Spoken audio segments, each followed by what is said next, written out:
बहुत जोर की बात है। यदि भगवत प्राप्ति करनी है तो अपने भाव के विरोधी भावों का त्याग कर दे। कैसे? शनैस्त्यज्यताम, धीरे धीरे, सहसा कोई कसम न खावे। ये सब मूर्खता होती है। आज के बाद ऐसा ऐसा, फिर दूसरे दिन, फिर तीसरे दिन, नहीं, आदेश कर रहे हैं।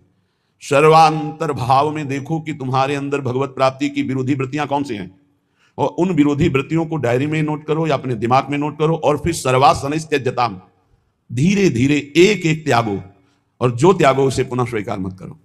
स्वीकृति हृदय से होती है, स्वीकृति नहीं होनी चाहिए, बस खास बात है।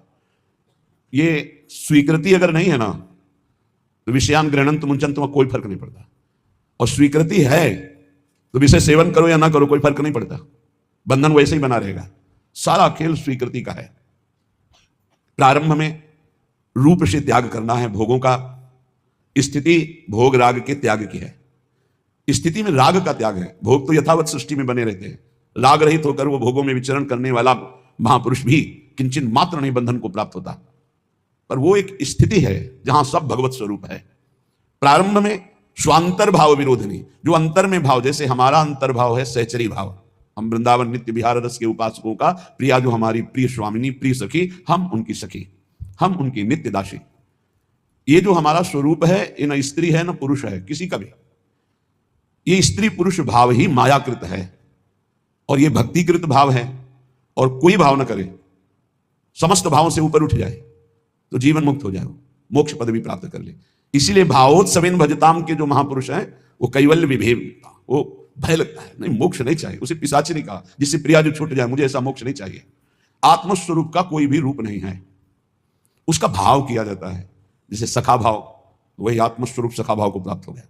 वात्सल्य भाव, गोपी भाव, सहचरी भाव, ये भाव भागवतिक है। इसलिए वो मुक्ति को प्राप्त ना करके परम भाव देह को प्राप्त करके अपने आराध्य देव के समीप अनंत काल तक के लिए, जो ज्ञानी जन है वो ब्रह्म भाव में स्थित होते हैं, आत्मस्वरूप में। इससे उनका मोक्ष हो जाता है।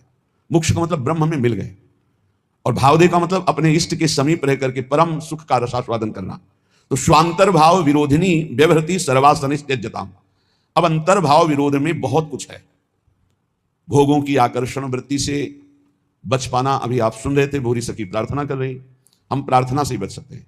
ये आपको सच्ची बात कहते हैं, पूरे जीवन के अनुभव की बात कहते हैं कि गुरु कृपा से ही भोगाग्नि शांत होती है। जो भोगों के प्रति वैराग्य होता है, घृणा का भाव होता है, इसे अच्छे से समझ लीजिए, ये गुरु कृपा से होता है। ना भोगने से शांति मिलती है और ना त्यागने से ही पूर्ण शांति मिलती है। भूत के लड्डू हैं। त्याग शब्द पर ध्यान देना, हम वैराग्य या उपरति नहीं कह रहे। त्याग का अर्थ होता है परमार्थ में मैं चल रहा हूं, मुझे नहीं भोगना, और उसमें सुख बुद्धि है तो अशांत रहता है। तन त्यागे और मन गही रहे, दोनों ही दुख होए। अब अगर भोगे तो ये भूत के लड्डू है नहीं, उसमें सुख है नहीं, बार बार बार बार भोगते हुए पूरा जीवन चला जाता है। वो कामाग्नि और प्रज्वलित होती रहती, वासना और प्रज्वलित होती रहती। अगर कहीं वो भगवत मार्ग में गुरु का वर्ण करके चलने की कोशिश करे तो ये आकर बाधा खड़े कर देते हैं। विद्या, रूप, महत्व, कुल, धन, यौवन, अभिमान, ये अंतर्भाव विरोधिनी, ये स्वरूप देह नहीं प्राप्त होने देते।